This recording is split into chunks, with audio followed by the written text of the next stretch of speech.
я рад тому, что я стал частью этой истории. Слышим, раненый майор. Майор чего?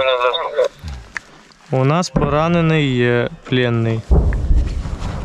Майор чего? Давайте быстрее. Оттягуйте його. Оттягуйте. Теремич? Я, звание майор Абдурахманов Тимур, родом с Дагестана, потомственный военный. Отец офицер был, я по стопам пошел. Тяжело раненый был. Но я помню, что я выдвинулся в населенный пункт Андреевка, своего командно-наблюдательного пункта, для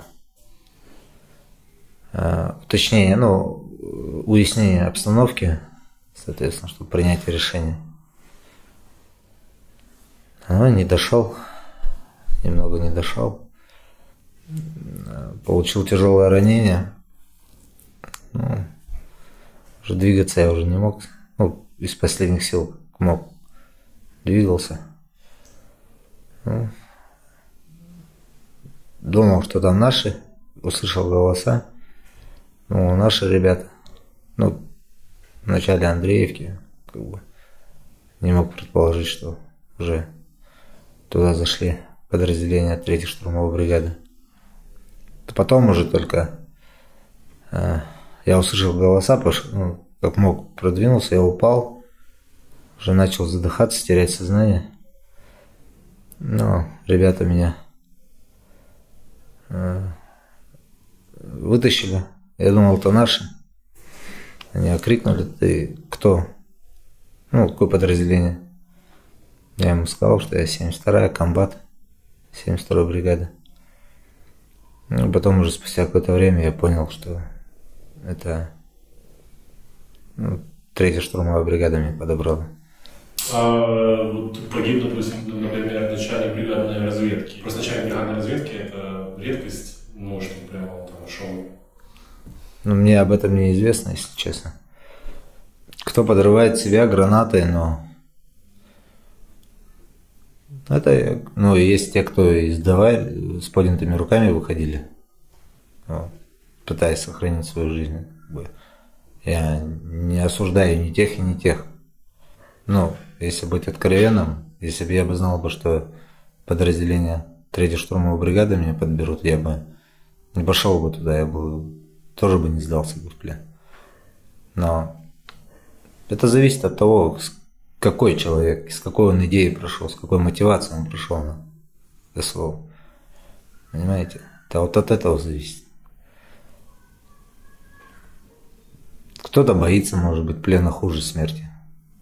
Возможно. Политруки, у нас замполиты. Да, работа идет, в основном работа идет освещение каких-то больших таких событий, где-то там успехов наших подразделений, где-то провалов наших подразделений, успехов с вашей стороны.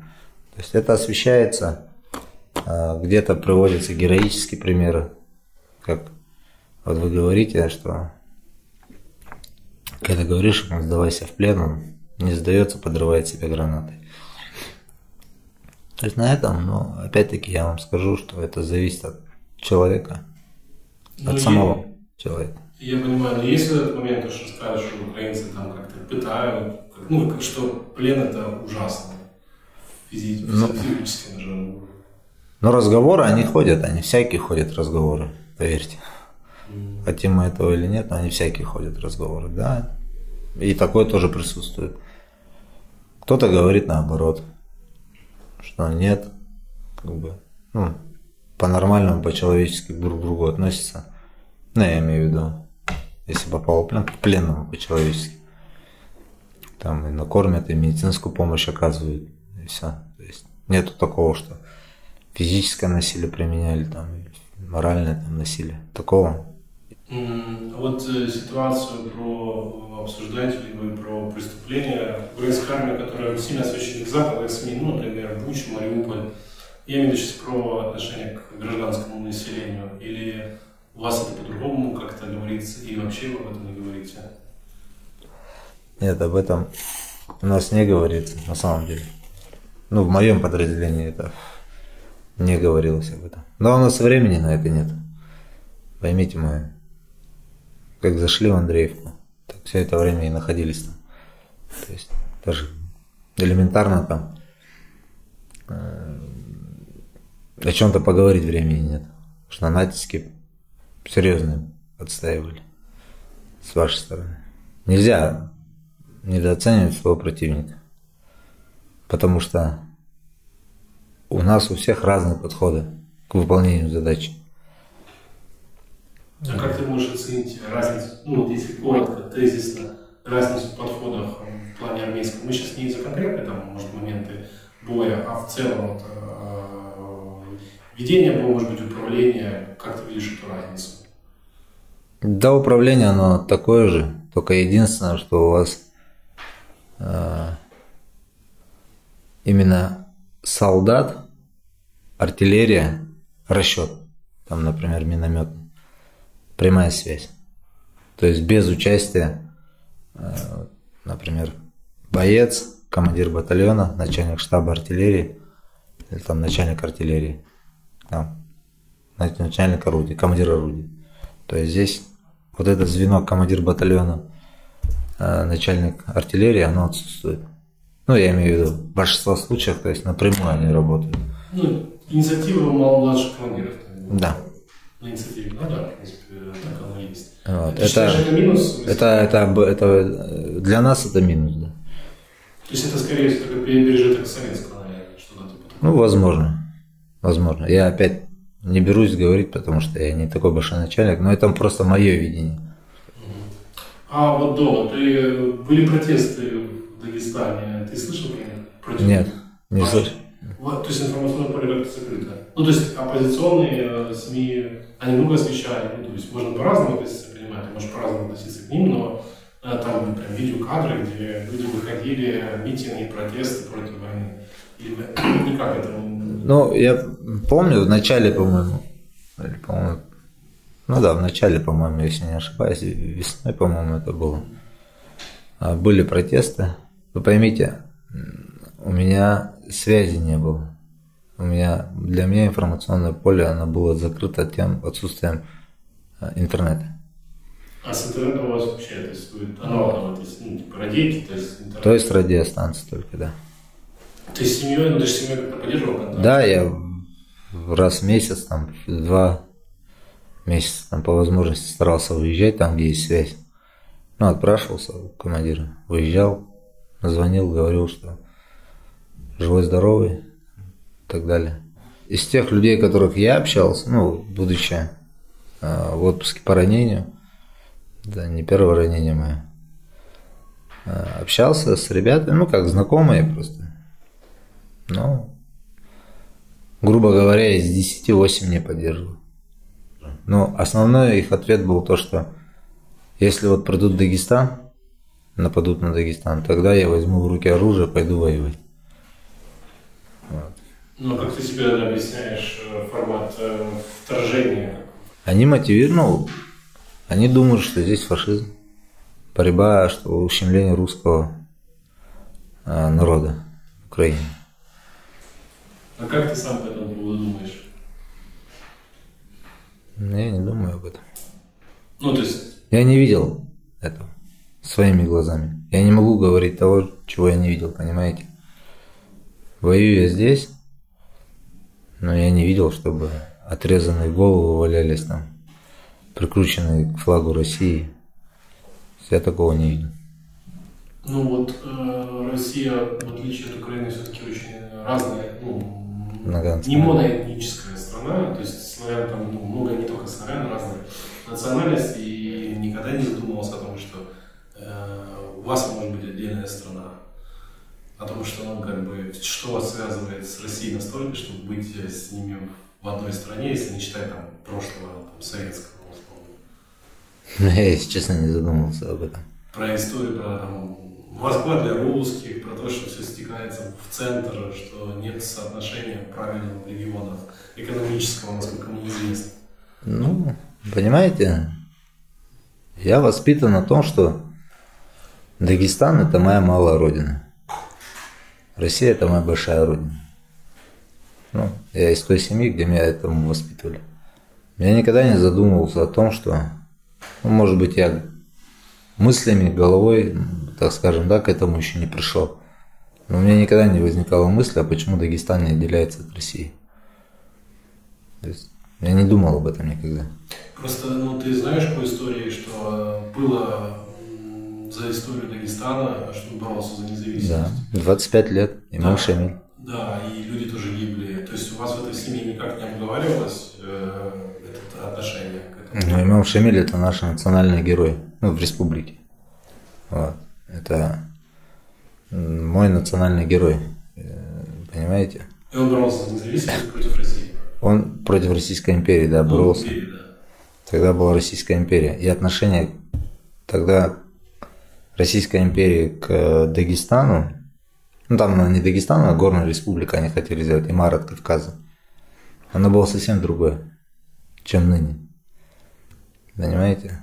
Ну, Республика Дагестан – дотационная республика.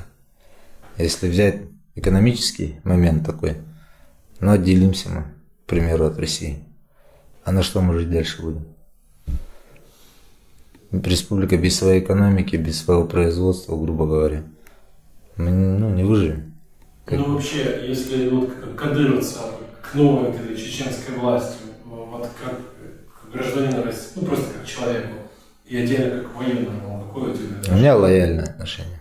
Черта погибать дагестанцам, ну, корректно так сказать. Дагестанцы? Дагестанцам. На порядок Украины. Ну, типа, я вот не понимаю этого. Ну, я не могу вам ответить за человека, поймите. Может, у него в Дагестане очень много проблем, например, денежных, финансовых проблем. А это одна из больших мотиваций на СВО, на самом деле. Понимаете, ну, где человек в Дагестане будет зарабатывать, там, грубо говоря, 200 тысяч в месяц? Их платят? Да? Понимаете? Может быть, он с этой мотивацией сюда пришел. Может быть, он действительно там, я не знаю, убежден, уверен в том, что здесь все ходят, я извиняюсь, там, вокруг одни фашисты, там, ну, как, да, и может быть, он это, может быть, как вы говорите, у него прям действительно такое вот убеждение, что собирание земель, там, вот это вот. Я не могу вам сказать, понимаете? Но в основном я знаю, ну, я думаю, по крайней мере, да, что основная мотивация – это денежная мотивация. Ну, нигде в Дагестане вы не будете зарабатывать 200 тысяч. Да? Здесь есть, да, большая, так скажем, сопряженная с риском для жизни, но она есть, эта возможность. А вот эти погребальные, так сказать, гробовые выплачивают? Не знаешь? Там же вроде тоже не маленькая сумма. 12,5 миллионов. Их выплачивают? Да, выплачивают. Ну, семьи. Ну, семьи, да. То есть семьи нет такого, что они там вот... Нет, нет, и 3 миллиона выплачивают. Просто почему я спросил, потому что мы видим часто, что со стороны противника, ну, часто не оставляются тела, то есть не забирают своих. И у меня предположение такое, что в этом есть логика в плане того, ну, во-первых, наплевать. Я не говорю, может быть, это не конкретно за твой батальон. Я это понимаю, просто они лежали, вот так просто лежат именно на срать на своих. И у меня создается впечатление, что это может быть для того, чтобы или не платить все родственникам, уже пропал и пропал, или это какое-то типа просто пофиг. Сидя на керосине, в лесополосой обороне, когда я выходил с этой лесополосы, меня меняли. У меня стоял четкий приказ, пока мы всех оттуда не вытащим, абсолютно все тела.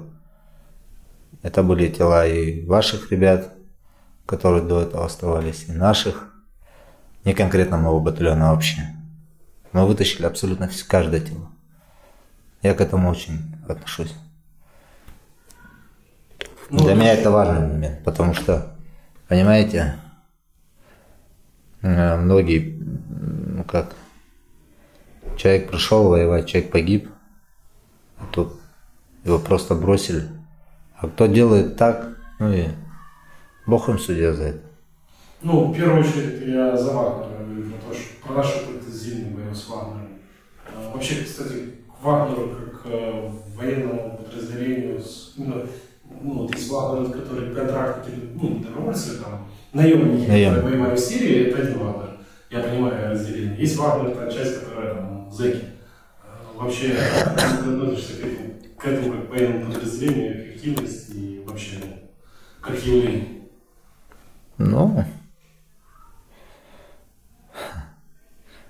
Ну что Вагнер? Вагнер это наемники.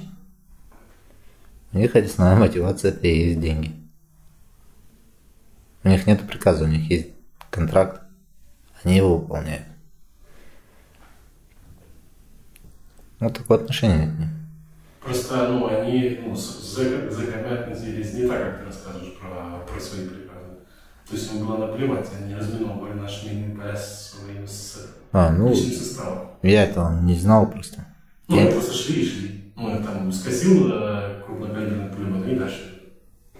Ну, вот как во Второй мировой войне. Я понял вас. Рассказывают про эти штурмы, мы это называем мясные, вот так они, собственно, шли. То есть у вас, вы это никак не оговариваете, у вас нет такого? Нет, у меня такого нет. А вот эта история с Пригожиным и его бунтом?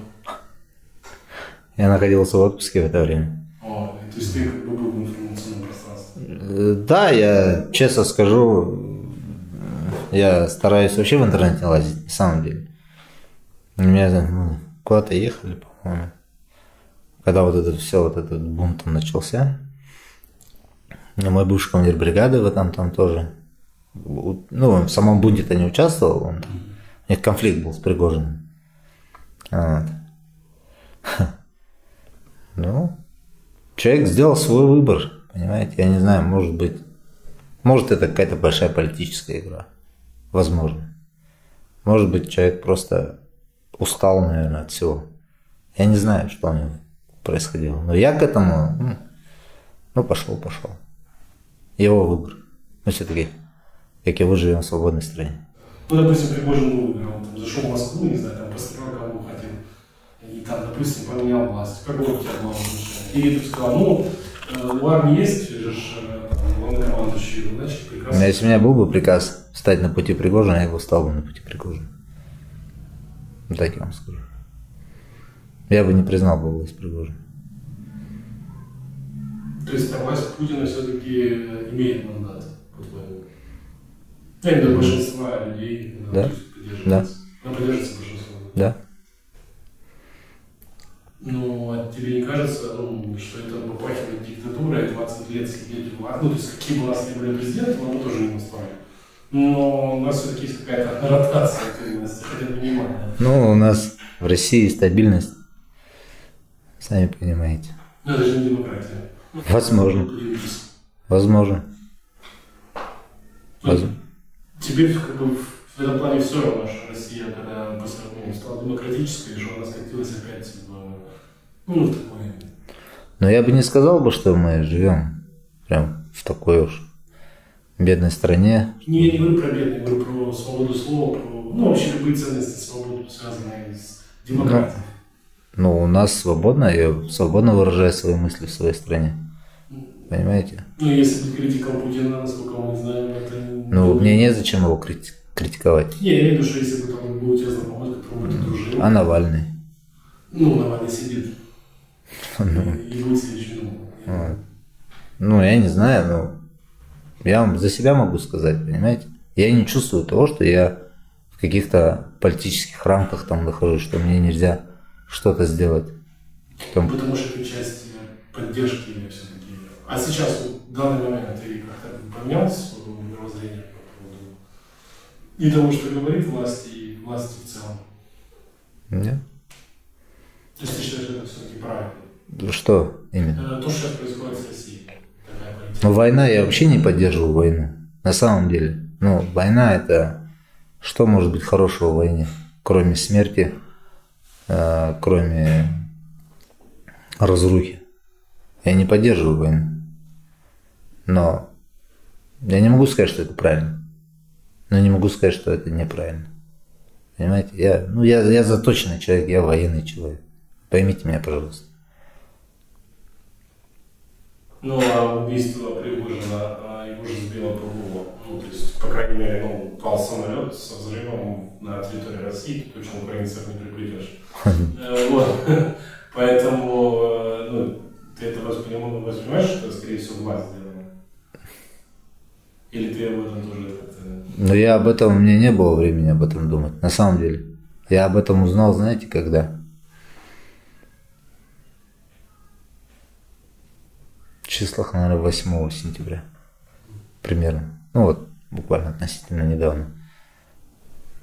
Так что я еще даже не думал об этом. Возможно, да. Возможно, просто убрали. Возможно, просто что-то там. Но это же большая политика, понимаете? Сами знаете, политика – это грязное дело. Вот, само по себе. Поэтому я не стараюсь туда лезть. Мне это... Ну вот Вторая Чеченская война, вы это обсуждали, типа, вообще, ну, типа, это же все-таки какая-то история со взрывами домов, все остальное. Очень много инсинуаций касательно этого, и вообще, ну, очень спорная, на мой взгляд, ситуация была. Ну, Вторая Чеченская, я вам так скажу, началась она в Дагестане. Вот. Каралмахи, Чабанмахи. Это в Дагестане. Ну, вообще, сама компания началась в Дагестане. Дагестан ее не поддержал. Вот. Она не поддержала ни федеральные войска, она не поддержала ни чеченцев, которые пришли туда. То есть Дагестан всегда к этому относился. Это внутричеченская политика. Ну, я имею в виду на то время, да, что происходило в Чечне. Вот. И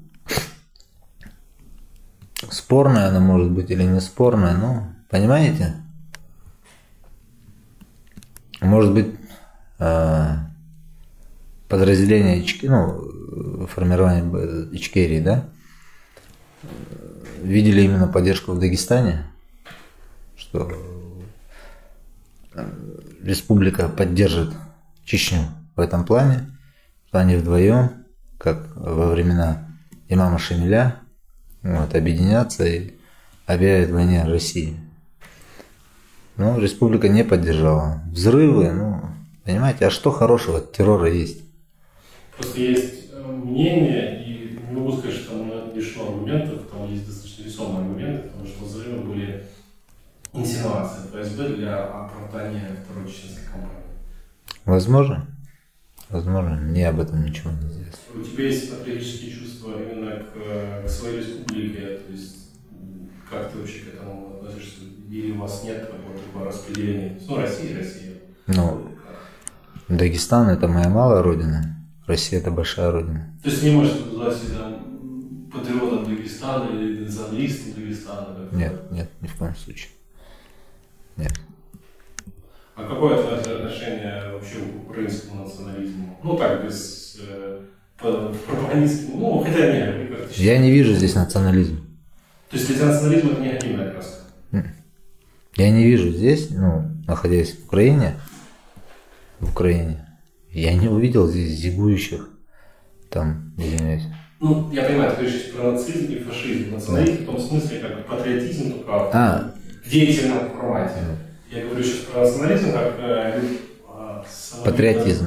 Да, как патриотизм, как такой активный, проактивный патриотизм, когда люди там идут добровольцами, когда люди максимально идут всего себя и своей страны. Да. То есть как ты вообще к этому относишься и к тому, что... С большой симпатией. Но это по факту, это то, благодаря чему мы с вами относительно успешно, по крайней мере, видимо, относительно планов российского года боролись. Да.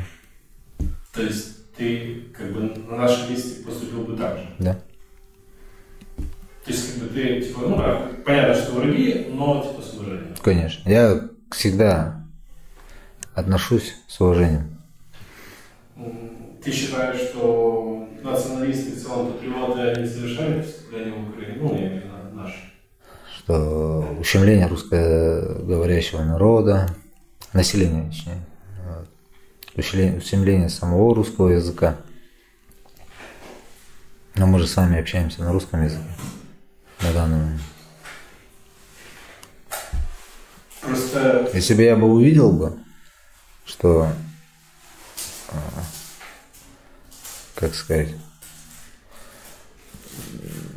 будет в том же самом, я не знаю, в Алёшке, Херсонской области, там, в Угледаре разница нет, да?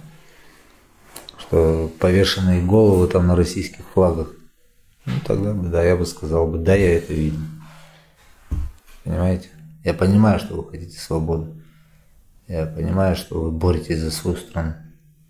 У меня к этому нормальное отношение. У меня, я еще раз говорю, я не вижу здесь, я не увидел здесь зигующих там каких-то этих.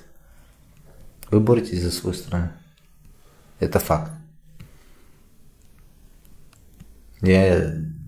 Себе я никогда в жизни не позволю осквернить там памятники какие-то, да, ну, ваши там, например, памятники, да, ну, ваших героев, я имею в виду Украину.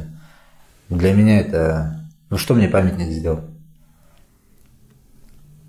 Грубо говоря. Не я придумал. Вот. Ну, я не знаю, последствия.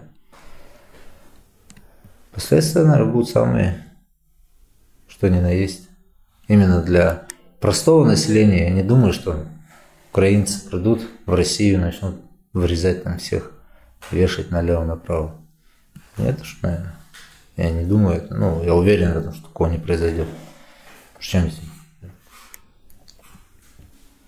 будет ровно счетом то же самое, как... Это один из вариантов, да? Нельзя же говорить о том, что... Ну, я не думаю, что последствия, как обычно, послевоенные последствия будут какие-то договор какой-то. Там уже на основании этого договора, ну, я имею в виду капитуляция там, и так далее. Но у вас же в основном культивируется мотивация, что это какая-то такая околосвященная война, то есть она правая. Правая в смысле... Я понял. Да, то есть, соответственно, ну, это будет крушение идеалов. Возможно.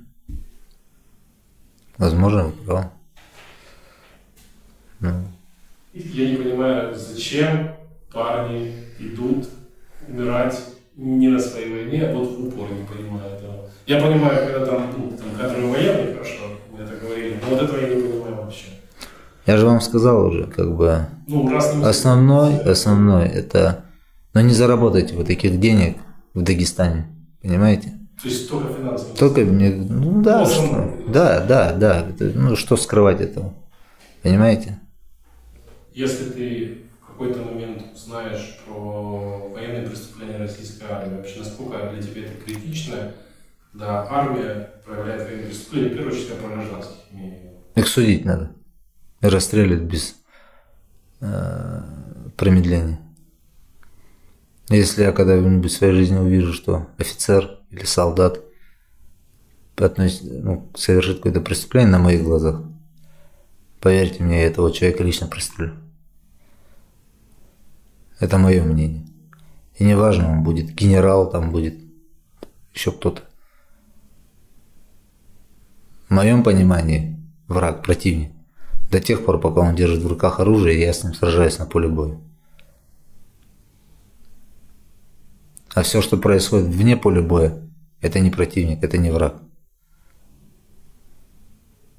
И если я увижу это своими глазами, этот человек будет, ну, не жилец. И разницы не будет для меня. Будет это с вашей стороны или с моей стороны.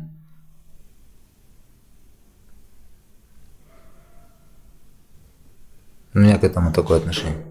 Для меня это очень, очень, очень важно. Ну, как для офицера и отношения к армии. Да. Да, есть жена, дочка. Они, ну, нормально относятся к тому... Они не относятся к моей работе. Я ей запрещаю. Запрещаешь вообще как-либо относиться? Да. Переживают, все, ну, я им запрещаю относиться к ним. Я всегда говорю, что у меня 2 жены. Ну, это так, внутрисемейные шутки, у меня 2 жены. Первая жена – это армия, вторая жена – это ты. Ну, жене говорю. Это так. Крайний вопрос по плену. Что-то ты хотел сказать, как уже имеющий опыт плена, я имею в виду конкретно войне, бойцам, ну, твои личные отношения, что-то ты пожалуйста, своим бойцам, в принципе, по поводу плена, как выбора и как то, что ты здесь видел? Ну, нет, я не буду говорить, сдавайтесь там в плен или еще что-то. Это выбор каждого человека, поймите, пожалуйста, меня правильно. Я бы сам бы не сдался бы в плен, если бы действительно был бы уверен, что там подразделение 3-й штурмовой бригады выше. Вот. Но здесь, ну что, ну, не курорт, конечно, но меня здесь не избивают. Мне оказали полностью поддержку, ну, я имею в виду медицинскую помощь. Меня не унижают, физического насилия какого-то или морального там нет, не применяют. Ну, кормят, ну, не так, конечно, как хотелось бы. Ну, я говорю, мы и не на курорте находимся. Да, это плен, это плохо. Но я не увидел здесь, еще раз вам говорю, что ко мне относились как-то к какому-то, нет. Как к военнопленному. Как и должно быть отношение к военнопленному. Это все. Окей? Да. У меня есть вопрос. Смотри, ты говорил, что вообще отношение к войне, допустим, я так понял, негативное. Ну, ты говоришь, что были убийства, все. Но в тот же момент ты человек военный, и для тебя приказ превыше всего.